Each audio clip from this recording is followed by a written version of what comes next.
being that I am a recovering perfectionist, I have this tip for you. Just do what you can do. Just do what you can do. I've learned the hard way that being a perfectionist is for the birds. I'm not about that life anymore.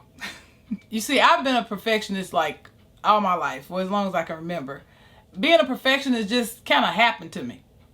And it's because I didn't want to be a slacker. I always believe in putting my best foot forward. So I kind of had this all or nothing concept about what I need to aim for. But being a perfectionist did not serve me well. When I think back on it, I really think I picked this up because, okay, my dad was born in 1927, right? And because of the time frame that he was brought up in, he always instilled in me to, do more than he ever was able to do. So he has always instilled in me a desire to do my best to get the best education that I could get. And that has meant a lot to me over the years. But y'all, when I picked up this perfectionist kind of way where it's more like all or nothing, that has not served me very well. Okay, so this is what I have learned, and I hope this helps somebody.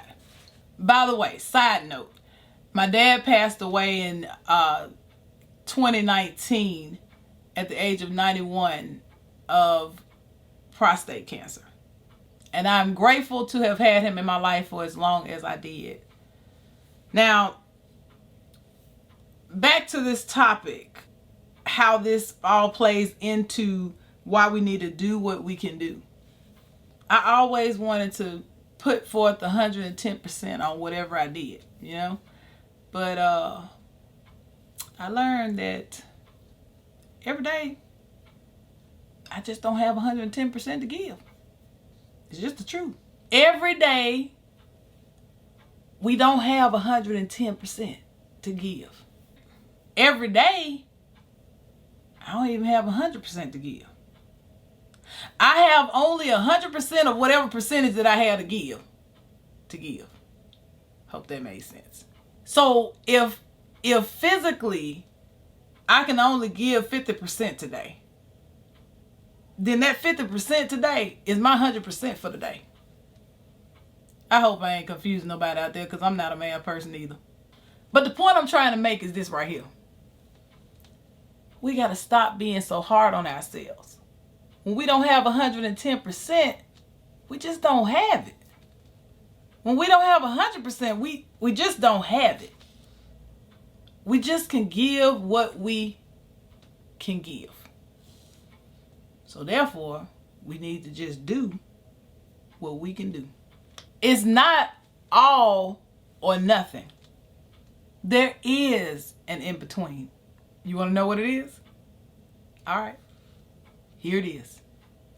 Something is always better than nothing. Something is better than nothing. Now, that's the truth, right? So, true story. When I was getting ready to share this tip with you, I was reminded actually of a devotion it was the story in the devotion that just fits all in with this thing.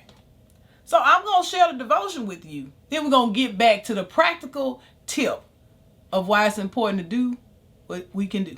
And that's all we can do. Okay. This devotional read is coming from, it's called God's Little Devotional Book on Prayer. And I have enjoyed this little devotional over the years to the point where I actually have 2 of them. But this particular story that's found in here, I have applied it so many times in so many aspects of life. It's just one of those, I don't know, it just fits so many things. So I'm going to go ahead and do you the favor of reading you this devotional just so you can get that concept. But we're going to apply it particularly to the tip for today. Now, about prayer. By far, the most important thing about praying is to keep at it. It says, then Jesus told them a parable about their need to pray always and not to lose heart. Luke 18:1. Okay, here's the story. A man who owned a plot of land was about to leave the area on a journey that would take several years. Before he left, he leased his land to others. When he returned, he discovered his renters had been very careless and brambles had sprung up, turning his plot of land into a wilderness of thorns. Desiring to cultivate the land, he said to his son, your next job is to go and clear that ground. The son visited the acreage and quickly concluded, it will take forever to get this land cleared. Overwhelmed by the idea, he lay on the ground and went to sleep. He did the same day after day. When his father came to see what had been done, he found his son asleep and the land untouched. When his father woke him, the son complained that the job had looked so monumental, he could never make himself begin to tackle the project. His father replied, son, if you had only cleared the area on which you lay down for a nap each day, your work would have advanced and you would not have lost heart. After the father left, the son began to do what his father had advised. In a short time, the plot of land was cleared and cultivated. Daily prayer clears away the brambles in our hearts. Don't give up. God is working something good in you, prayer by prayer. Now, I just wanted to share that devotional with you. But we're going to focus on this story just to apply to this tip that I gave you. And I hope you can get something from this in two ways. Okay? The devotional's point was that every day that we pray, we're keeping the brambles out of our lives, out of our spiritual lives. But now we want to talk about how we can apply this to our day-to-day lives with all the different things that we need to do. Y'all, if we can't do it all, we can do something, right? Something is always better than nothing. Look, it may be incomplete. You may not have been able to do the best thing that you could have done today. It's okay. What you did may have been the easiest thing to do. That's all right. It's okay. Something is better than nothing. When we do something rather than nothing, it gets rid of the overwhelm over time. It gets things in a more manageable state, right? And once you see, oh, that drawer is clean. For example, you may intend to go through all the drawers in all the bedrooms and get them all neatly folded back up again. But because of your energy today, you only did one drawer. That's okay. The beauty of it is, even though you didn't do all the drawers, at least all the drawers are not messed up, right?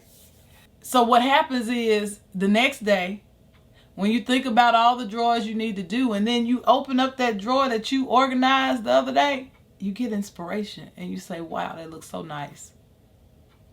I'm so glad I did that. So it gives you energy to do another drawer until it's all done. Y'all, you know my phrase for the year is forward progress. That's all we're talking about right now. Forward progress is the name of the game. Every day won't be 100%. Every day surely won't be 110%. But whatever we have to work with, just do something. Something is better than nothing. Now, I hope this helped somebody. And if it did, please comment below and share it with someone else. And I'll see you next time.